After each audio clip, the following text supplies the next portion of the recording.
Hi, I'm Chris Howard. I'm with the University of Maine Cooperative Extension, and I'm here at the Buckle Farm in Unity to talk to Jim and Hannah about their use of crop insurance. It's a really cold winter day, so it's a good day to sit inside and chat about farming. My name is Hannah Hamilton, and I am one half of the Buckle Farm here in Unity, Maine. And my name is Jim Buckle, and I'm the other half of the Buckle Farm in Unity, Maine. We concentrate on potatoes, onions, broccoli, and winter squash. And then we do about an acre of mixed vegetables on top of that. And so it occupies almost 10 acres of land each summer. We are certified organic. We have a GAP certification most years for wholesale markets. We do one farmer's market in Rockland, and we also are opening a farm store this summer. For the past 5 years, we've only had one seasonal helper, but we are realizing that we've been understaffing our farm. So this season, we're hoping to find 2 or 3 folks to join our small team of 3. Yeah.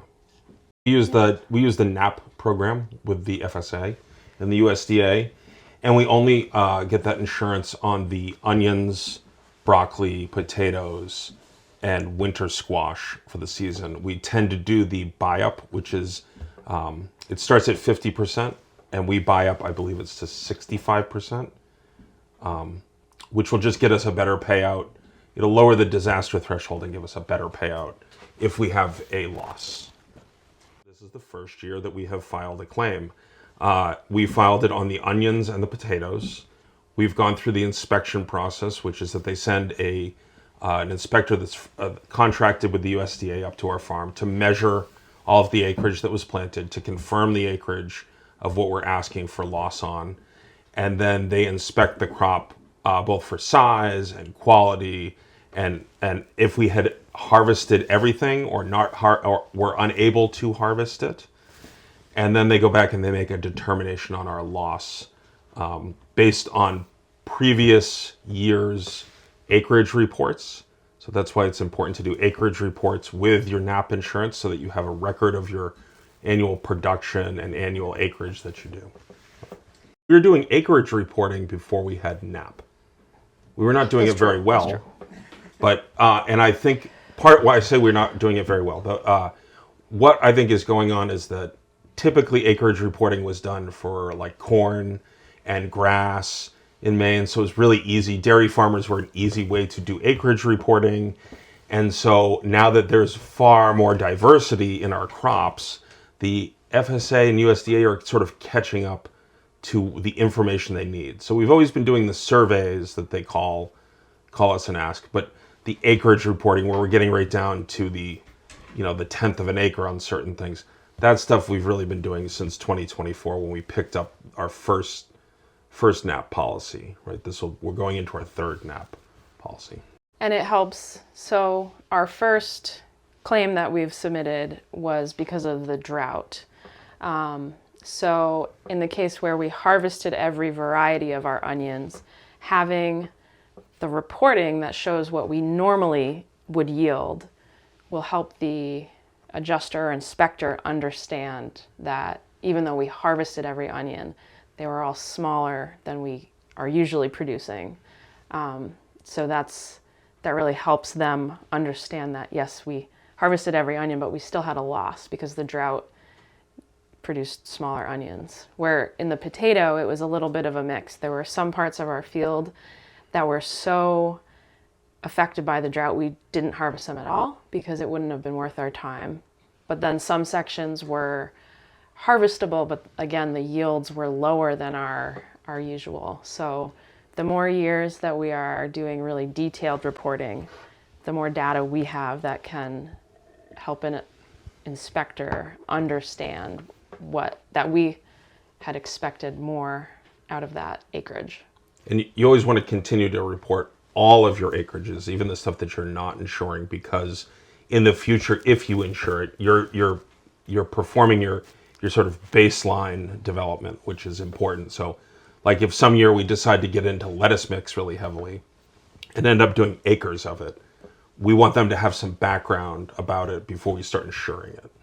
I think it helps the individual farmer to be building a really strong, accurate baseline so that any claim is really being based off their data and not a larger pool of data that might not really represent how they farm. Right. It's a county average. If they don't have the county, it's a state average. If the crop isn't in the state, it's a national average. So you can imagine that the results vary greatly over that. Could vary greatly, and you want to be rewarded for your performance. So if you feel like you're insuring this potato crop because you're a really good potato grower and it means a lot to you and to your bottom line, you want to make sure you're being rewarded at the insurance claim level for what you're expecting and what it's possible for you to do. And we also, like the NAP insurance, something people should know is that if you have, if half of your farm is owned by a disadvantaged group of people, so because our farm is half female owned, we get 50%, our NAP insurance at the 50% level is free. So that's like an important thing. So all you're doing is your acreage reporting, which if you're keeping good records is extremely easy to do. So it's like kind of a free crop policy if you fit into the right category. And even if you do the buy-up, it's not that expensive. So it's kind of a good thing that you can't get elsewhere, especially if one crop in particular really starts to be like, in our case, onions and potatoes are 80-ish% of our budget, 75, 80. Year to year, it varies between like 70 and 80% of our revenue. So this just is those two crops. This is a cheap policy on this. Yeah. I think it also builds strength in organics. So the more acreage reporting we're doing, the more insurance policies we're taking, the more money they funnel to your state and county. So this is like an important overall thing. I'm on the county committee, so like I'm a big pusher of like FSA programs and things, and I think that this is like one way for small organic farms to get their numbers on the board, and really, because we're here, we might as well be talking about them. And the more small organic farms within the state that are doing that acreage reporting and participating in the NAP program, it really helps build that solid data set that is more accurate. So it makes the program work better for the next generation of small organic farms that might start, participating in the NAP program.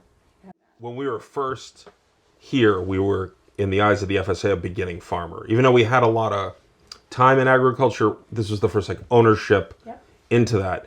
And I really wish I had taken more advantage of that programming, because I think it would have given us just a few critical steps forward. It was nothing we couldn't get over, but for new farmers, I think like the cost, the time, the energy to get on their feet now, these things are really, really worth it. And they're great programs to get you jump started and get you under solid footing. I wish we had done more solid footing work. We kind of like, I don't know. Now we take it very seriously, so business side. Our sales numbers are really important to us, but we record what we harvest out of the field so that it's also capturing what may have gone unsold or may have been culled.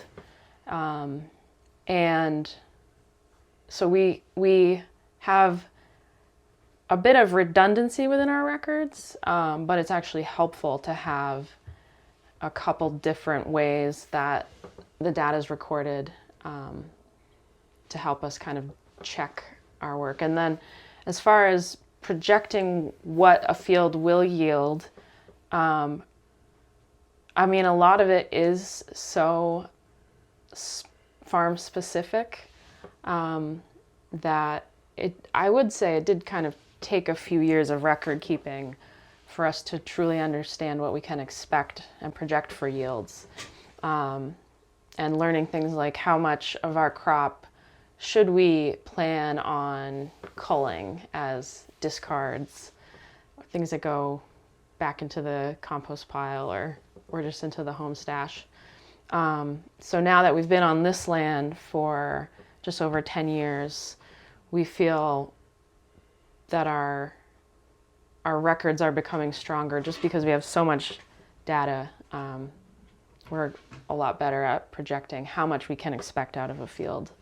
And the record keeping is always feels like a lot of work when you're kind of in the height of the season and you have so many other tasks to do, but it's really important to do it.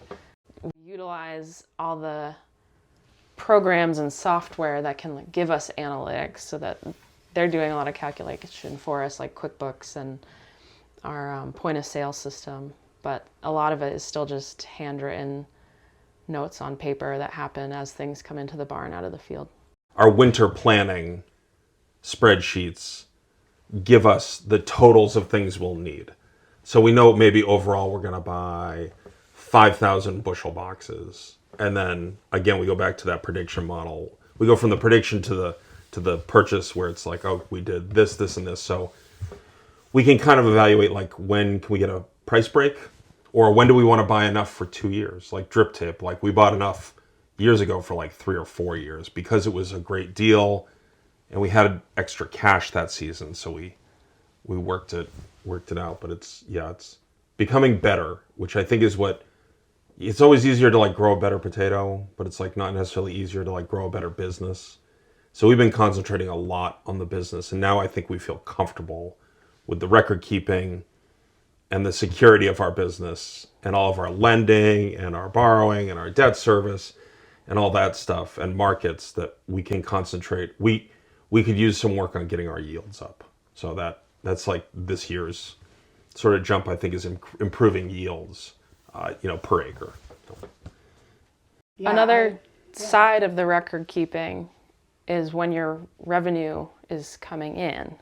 And if you're a new farmer, your first 2 or 3 seasons might not seem related to each other, but the longer you go, you will kind of find the pattern, and when you can really count on revenue coming in. Because for a lot of farms, this time of year, it's January, February, there might be 0 revenue coming in, which in our case, we know that now, and we expect that, and we know to plan ahead, and that when the revenue is really flowing in September and October, because people are, actively ordering and paying the invoices that we gave them a couple weeks or a month to pay, the revenue is really coming in, and it can seem like we're doing great, but you have to remember that some of that money is what's going to get you through your lean months. And once you know your pattern of revenue for your farm specifically, it can really help plan those things. Like when will you have the cash to purchase your seeds for the year? You might need to break it into 2 purchases. You might need to break it into 4. And having good sales records will help you understand that over the years. I think now where we're trying to increase labor costs on our farm, or we're going to increase labor costs on our farm, we're looking at dividing those. We used to just buy it all in bulk and then sit on it.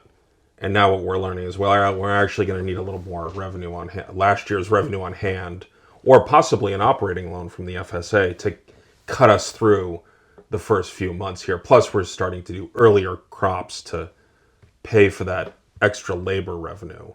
And hopefully that extra labor will not just make more food here, but will free us up to be doing something else that's part of the business planning. Like we want to build a new packing shed in the next year. And so someone has to step away. And so part of our record keeping now and understanding our records and business planning is someone's going to have to become like a general contractor, which means they're not harvesting, they're not cultivating, they're not irrigating. But we need to know when those records will allow us to pay for those people so that person can step away, which is like a little bit more of a dynamic business model than I ever expected us to be at. But I think when you start to do these things, your business starts to run smoother and easier. And then things like weather don't become such a brutal punch in the face when the weather doesn't agree or market doesn't agree, because you can pivot and turn because your records are good, you understand your business, you understand your cash flow. So the little bumps really smooth out, and the big bumps you can manage. And that's our goal, is just to constantly manage things that come at us, but have that time because we have records, because we've done planning, things like that. Farming is constant risk management, and you got to keep your cool, because like one day you feel rich, the next day you're like in poverty, and it's like our bank account swings so much. It's so nerve-wracking, but you just stay on top of it. We're getting older too, so like it's not as frantic. It's more consequential, but like, I don't know, we can like ride it out a little easier. We've seen it all at this point. We're not as reactive. No, can't be reactive. Jim and Hannah's advice for people starting farms in Maine. I would go in immediately and I would register with the FSA and the NRCS and the USDA and get a farm number and get a customer number and make sure I understood all of the available programs in the moment, including farm insurance, the crop insurance. And I would develop a relationship with the person at the desk immediately and someone in NRCS, which is in the same building. Make sure you know who to contact when something comes up.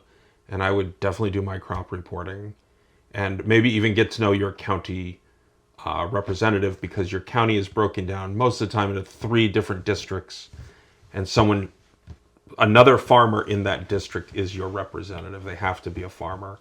They have to be utilizing farm agency services.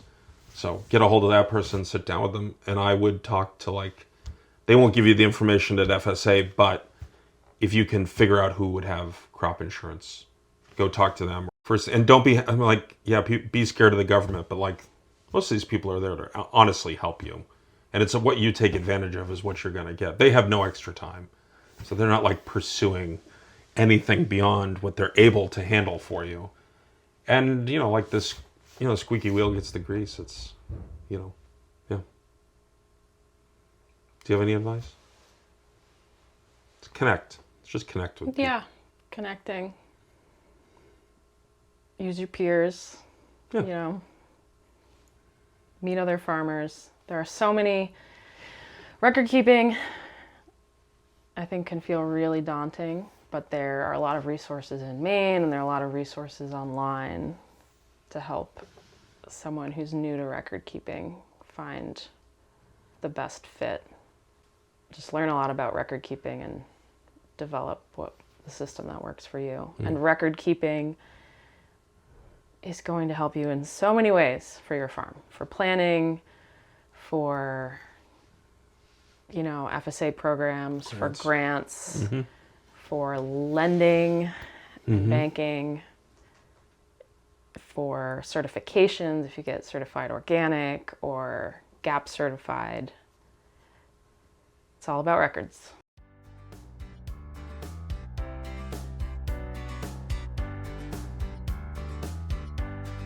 University of Maine Cooperative Extension is an equal opportunity institution and provider committed to non-discrimination. For more information, visit extension.umaine.edu/non-discrimination.